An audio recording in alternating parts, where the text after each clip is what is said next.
ho, ho. Once again, live from the parking lot of Sprouts Farmers Market, farm fresh natural food in Sacramento, California, where it's a cold and blustery morning. And let's see, I hope I'm alive. But anyway, I'm going to have to turn the steering wheel here. Shouldn't have done that. Now I got to do this. And, excuse me.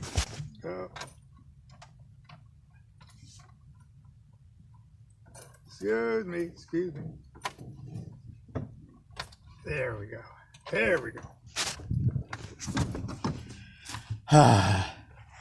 Anyway, it's been cold. It's been windy. That's my pitiful steering wheel here in my 1984 Volkswagen Vanagon or doggone Vanagon. Anyway, I got some coffee at the. Excuse me, I'm a little rushed this morning. It's going to be a big day for shopping. We're going, oh, well, you don't want to hear about that. We're still talking about the magical panticle, okay? And I mentioned that that's my panticle, or that's my panticle design. We've been discussing it for the last couple days. I want you to know that my panticle forms the archetype of the Ace of Discs of our tarot deck, Tarot of Ceremonial Magic. And every one of the discs of the small card of the suit of discs has that as the pattern on the disc that we're using. So that's how much I think of and honor that particular design. It's not particularly complex. But yesterday I mentioned that the tarot itself is an elaborate panticle.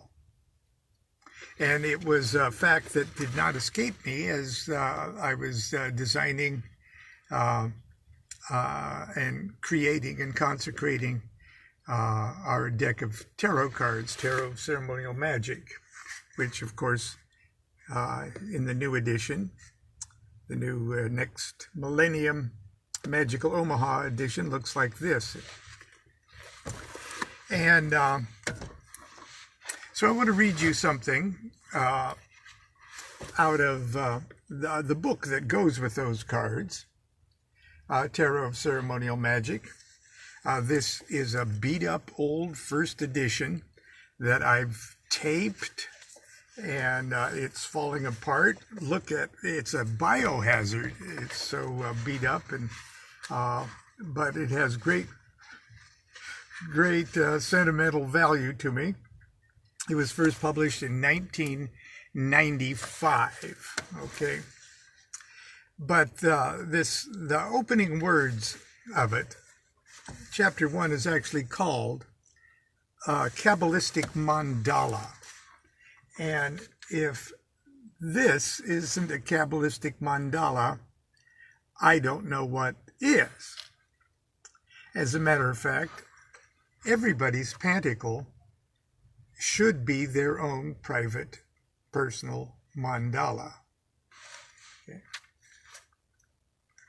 And it starts off with an illustration there, with just a simple wheel. And the letters are O-T-A or T-O-R-A on the. Now, The traditional version of the Wheel of Fortune card displays 4 letters, T-A-R-O, placed upon the rim of a great wheel. As the wheel turns, we read the letters in a variety of orders and permutations, including O-T-A-R, Otar, which means to purify oneself, Orat, which means awe, Troa, which means gate, At, or, thou art, and Ratot, vibration. A little imagination and a free afternoon with a Hebrew and Latin lexicon will render a dizzying array of other meanings and messages. My point is more fundamental. The tarot is a wheel, a mandala revealing the mechanics of creation. Each card has its place upon the great wheel, from the inscrutable 0 of the Fool to the dense materiality of the 10 of discs. For our study, we'll move from the center of the wheel outwards, from the cosmic to the mundane. As we approach the rim of the wheel, we'll begin to recognize aspects of our own being and the world around us. Used with skill, the tarot allows us to observe this development so we may trace the hidden influences that underlie and support our world and our being. In order for the tarot to speak to us, we must first learn its language, a language of numbers, of colors, and of images. We must also try to understand the fundamentals of the spiritual discipline that created this language, the Holy Kabbalah. Now, under the title, 1 and 4, a rule of thumb, with an epigram from Genesis 1:27, and the Elohim created Atha Adam, in the image of the Elohim created they them, male and female created they them. If we could for a moment put ourselves in the place of the early Hebrew mystics and view the above verse from the first book of Moses with the same holy awe as they did, we'd begin our investigation of deity by first investigating ourselves. Even before birth, the child in the womb finds its thumb and recognizes this digit as a source of comfort and self-nurturing. It is the thumb's opposition to the other 4 fingers that first enabled the human hand to make tools, weapons, and fire. The hand distinguishes primates and humankind from the rest of the animal kingdom and is an appropriate symbol of the domination of the human race, or the imagined domination of the human. He says in a digression. And yes, lemurs have thumbs too. But I've yet to see a lemur invent an A-bomb with. But I digress. The hand distinguishes primates and humankind from the rest of the animal kingdom and is an appropriate symbol for the domination of the human race. For this reason, it is safe to assume that the hand was a fundamental subject of speculation and meditation among the ancient Kabbalists. Kabbalists teach that the Hebrew alphabet is the very tool of creation, taught by God to the angels and by the angels to Adam. The Hebrew word for hand is yod, spelled Y-V-D, which is not a public health question, or yod vav daleth, the 10th letter of the Hebrew alphabet. It's the 10th. Yod is the 10th letter of the Hebrew alphabet. Okay. It represents numerically the number 10. Interesting enough, the remaining 21 Hebrew letters are variations of the letter Yod. Yod could indeed be called the source of all letters, because the human hand has 4 fingers and 1 thumb which vivifies them, 4 ruled by 1, a fifth. The ancient Kabbalists surmised that the hand of the Creator, the mechanics of the evolving universe, must be an absolute unity which manifests through a 4-fold process. This formula is universal and permeates all levels of existence and consciousness. To express the mechanics of this very fundamental observation, the Hebrew mystics embodied the formula in the concept of a single God with a 4-letter name. Under the heading, Jehovah is a 4-letter word. These 4 letters, Yod, He, Vav, He, are representative of 4 descending worlds through which the creative process is actualized. Now, I just want to remind you that on my pantacle, the cross of the pantacle is a simple 4-armed cross formulated by 4 trees of life, all emanating at their top sephira. They all share a single kether at the top. But these 4 worlds are Atzilith, the archetypal world. It's the highest and most perfect of the 4 worlds. In Atzilith, the male and female aspects of deity are united in bliss. The remaining 3 worlds are products of this union and continue to diminish in purity. Atzilith could be considered the will of the deity in its purest aspect. So that's the world of Yod. Okay, and we might say, well, that's maybe the top tree, or who knows. He stands for the world of Braya. Braya is the creative world in which the pure light of Atzilith begins to become organized. This is the throne and the abode of the highest angels, and could be viewed as the heart of the deity.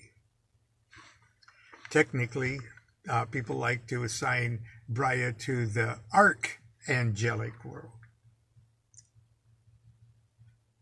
The 3rd world down is Vav, Yetzirah. Yetzirah is the world of formation, where the universal organization of Braya becomes specific, and a hierarchy of angels with individual duties is established, and we could call this the mind of the deity. Then finally there's the He, or the final He. Asaya is the material world, in which the impurities produced by the degeneration of the original light as it passes through the various worlds are crystallized to form the material world, nature, and human existence. The world of Asaya is also the abode of the Qliphoth, the shells or receptacles, which in the 3 higher worlds serve to hold the divine light as it descends, but after serving their purpose are cast down like burnt-out light bulbs into Asaya. These shells, made up of the grosser elements of the 3 higher worlds, still contain enough vivifying force to make them troublesome. Not spirits in the truest sense of the term, these vessels aimlessly seek in vain to refill themselves with the living light. However, because in their new environment of Asaya, this light does not exist in the rarefied states as in the higher world. The Qliphoth are cut off from the pure energy and become, as it were, wandering vacuums, which seek to suck as much of the essence of the light as they can from the native inhabitants of Asaya, including humans. Armed with this understanding, we can now see why the Qliphoth manifests the averse qualities of their original homes in the three higher worlds. Thus, that which once held the pure essence of the unity of the universe, Kether, now manifests as Thamael, twins of God. The harmony of the sixth Sephirah, Tifereth, become the Qliphoth known as Thagrion and litigation, or the litigation. And if you've never been to court, you've never seen that Qliphoth in action. It must be remembered that the Qliphoth are a natural and necessary part of the nature of deity as envisioned by the Kabbalists. Like the Titans of Greek mythology and the giants of the Nibelungen,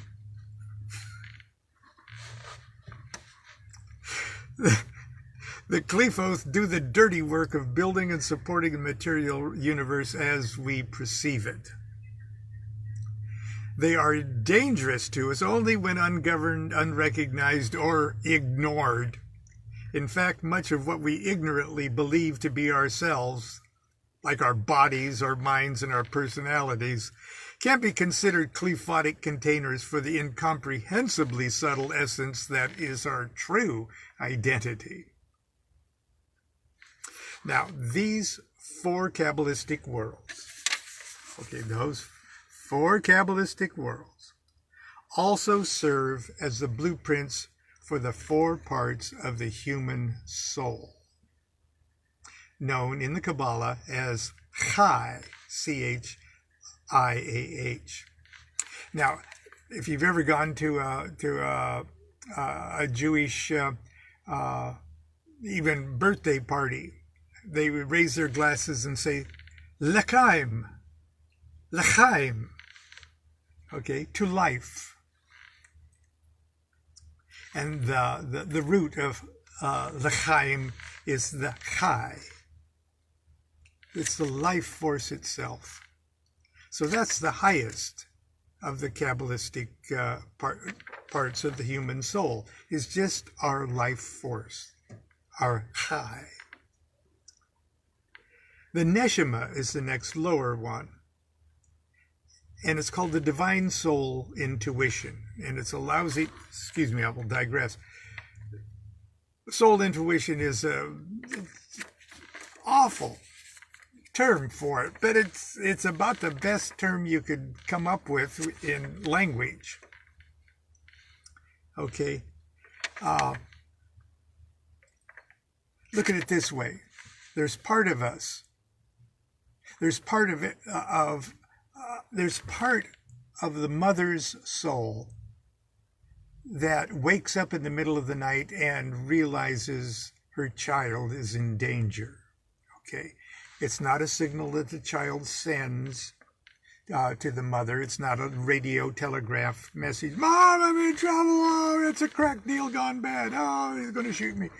No. If the child would have been on Alpha Centauri, 5 light years away, she would have got the message instantly anyway. And it's not because there was a signal sent. It's because the part of the mother's soul, the neshama of the mother, is so big that the child could never get out of it. You and me right now are wallowing in each other's neshama. Our neshamas are so big, you can't get out of mine and I can't get out of yours. But our neshama is ours. It's part of our soul.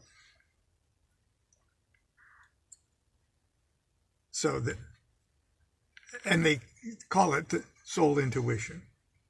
Ruach, that'll be the third tree of life there. The Ruach is the intellect. And that's The Ruach has like locked itself in the projection room of our theater and is trying to convince us that we can think our way into knowing what we are. Okay, it's holding us hostage, actually. Our Ruach is holding us hostage.